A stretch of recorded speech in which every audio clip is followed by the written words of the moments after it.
Hey everyone, welcome back. It's Neil here. Got quite a different video today, maybe a little bit left field. It's based around a video that I watched last week by the YouTube channel Fern. Very interesting video. It was all about the Coca Cola drinks dispensing machine, the one that you might see at Five Guys where you go and, sample different flavors. It's all quite a fun experience. They broke it down into why it's behind the scenes a billion-dollar marketing machine. So my quiz funnel brain took this idea and there was some similarities between the way they're using their marketing machine and how ScoreApp works. So I'm breaking it down. It's another whiteboard session. Hopefully you'll see some useful things that you might be able to add to your own funnels or business. Let's jump in. Here we go. So we're on the whiteboard. Coca-Cola to ScoreApp. Nice little Coca-Cola colors. Let's just jump in. So point one that was raised is the experience itself. So if we look at the freestyle machine compared to the normal Coca-Cola machine, one key thing is if you were just to, purchase from a normal vending machine, or potentially if the person behind the counter was just to do your drink for you, feels very transactional. You don't really think twice about it. Versus, and from my own personal experience on this, that freestyle machine feels special. You get a little bit excited about being able to test out different flavors that usually is bottomless. So you can try a flavor, do different things. You can even combine them. This allows this experience to become memorable. Now, ScoreApp works in a similar way, which is quite cool. So historically, normal lead forms have been the way to gather information. Whether you're trying to book in a call, you might be getting like a resource or an ebook or something like that. You might ask name, email, revenue, where'd you hear about us? It's really boring. What ScoreApp allows you to do is turn that experience into something that's memorable. Think about brand experience, and from get-go, you just are elevating yourself. So we'll just have a look at one here. This is just one that we are launching very soon. It's would a quiz funnel work for your business? And what you'll see here, compared to a normal lead form, it's so much more interesting. Memorable is the word I'm going to continue to use. So you can get the information, the same information you'd get from a normal lead form. We're just going to run through it and you'll be able to compare the experience. By the way, we could ask phone number. We could ask anything there that we want. That's customizable.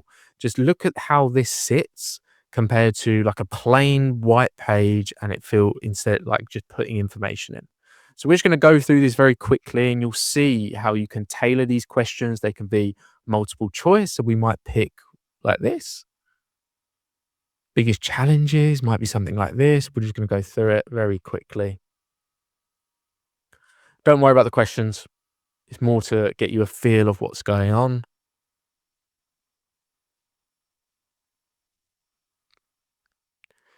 We can actually ask them something to input here. I'm just going to use NA for now because I want to get you to the results page. What you're going to see is there's almost an instant dopamine hit, very much like the machine. It's quite fun to do. This is copying that same principle. So they instantly get the score, and this is your opportunity to provide different types of CTAs depending on where they are in their journey. So for instance, depending on how I answered those last two questions, like my marketing spend and, would I spend more if I saw a return on investment, we can basically hide that, or we can just push them to our school community, or we could say, they're only going to see doing over 25K a month and resources for that. So just think of how different that journey is compared to a boring lead form. And when you start matching that with accurate scoring, people start thinking, oh, but they know me. Based on their answers, we tailor that experience, which then leads it to become an unforgettable experience.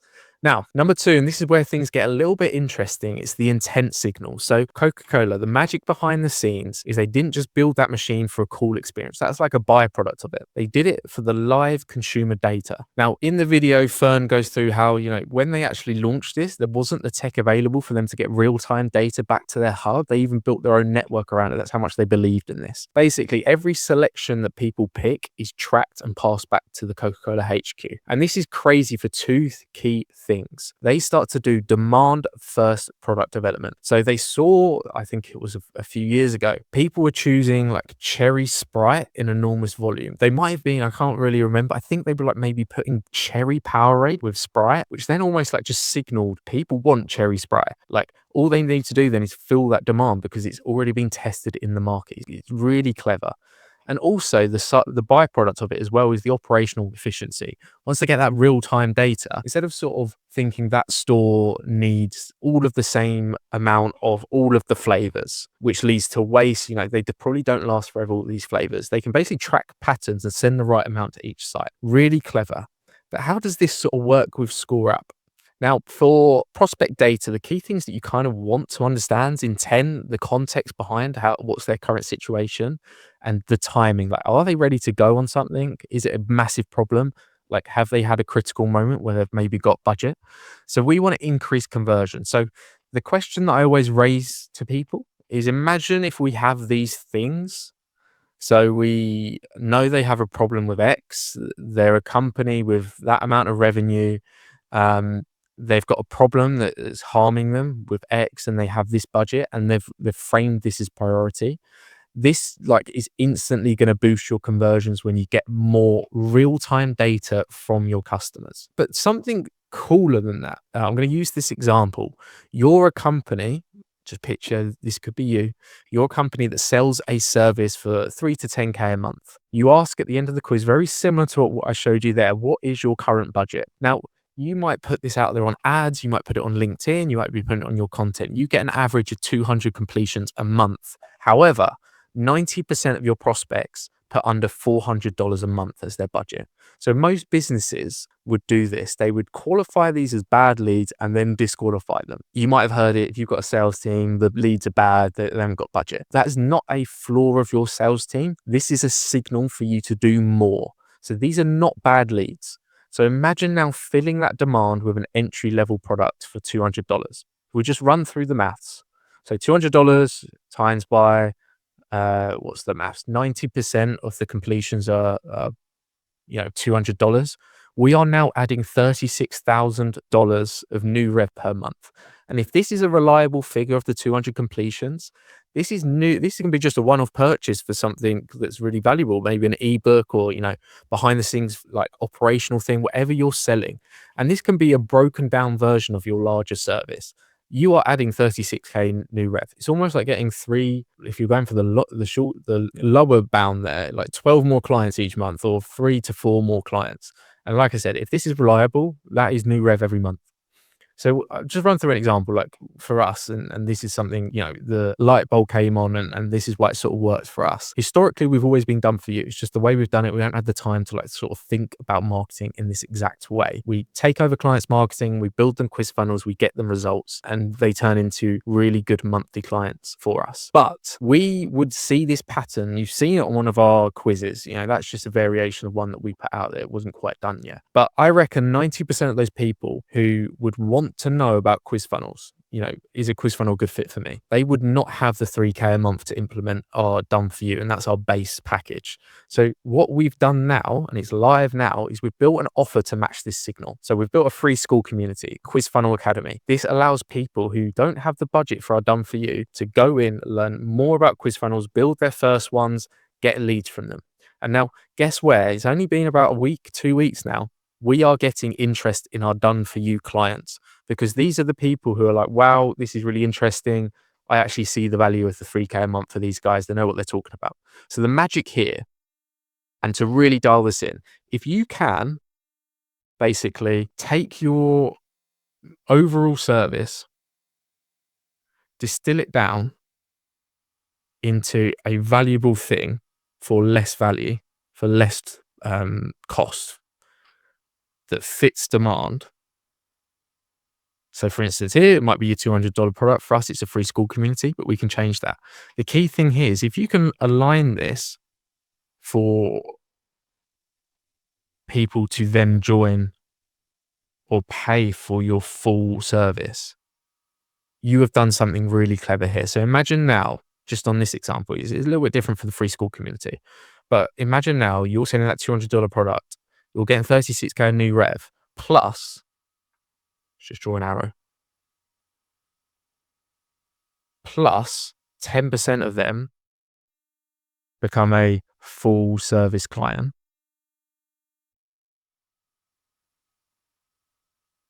So how many we say? Like 180 people. There's another 18 times by your, even if it's like a 3,000 I think it's 54,000. Is that right? Quick maths. I'm not going to check it. I think that's right. You are flying. So you're basically adding 90K revenue from this clever way of looking at demand signals. Most people do this, and I've seen it a lot where it's just like they don't have budget. There's no point even doing anything for them. You can spin that and do something quite crazy there. Now, the final point I want to dive into. Picture that same thought process, but for existing clients. So Coca Cola, again, this machine is not just about developing new products. It's about developing existing products you already have. So basically, the video goes through how they've used this machine to actually test different variations of the main flavors. So they might play around with a recipe of Coca Cola, Coke Zero, Diet Coke. And they do it per location. So they might test different ratios in different jurisdictions to try and fit the flavor profile of people in different places. You might have seen that I think Coke in Mexico has real sugar or something like sugar syrup, which is banned, or might be corn syrup. Now we take that principle and start adding it into our own business. So how could you develop your product and service, your existing thing that people are paying for, to fit your existing clients? So another example of what we've done, lead a monthly check-in. So we run a monthly check-in. We have a scorecard that we use for our done for you clients. Very similar. It's a quiz. They go through it. It's engaging. It always adds to our brand. One of the key questions we ask is, what is stopping you getting even more results with Leader? And now 30% of our clients answered with this pattern. They say, I'm sometimes struggling to fulfill content obligations on time. So part of our done for you is there are content obligations because we need to get brands out there. And the best way is to do personalized content, personal content. It could be for ads, it could be YouTube videos. And we do all the scripting, everything. They just need to record it. And from experience of recording myself, I know how easy it is to put off the videos to later and later in the week. And then you get to the end of the week and you go, I'll pick that up next week. And it's a pattern. So this is incredible information for us. We can now offer something to help with this problem. We can craft an upsell offer. So one of these offers that we are looking to bring out to try and solve this problem, it's not a problem. Like, it's just to get extra results. Bear in mind the responsibility is on the client. This is what they signed up for.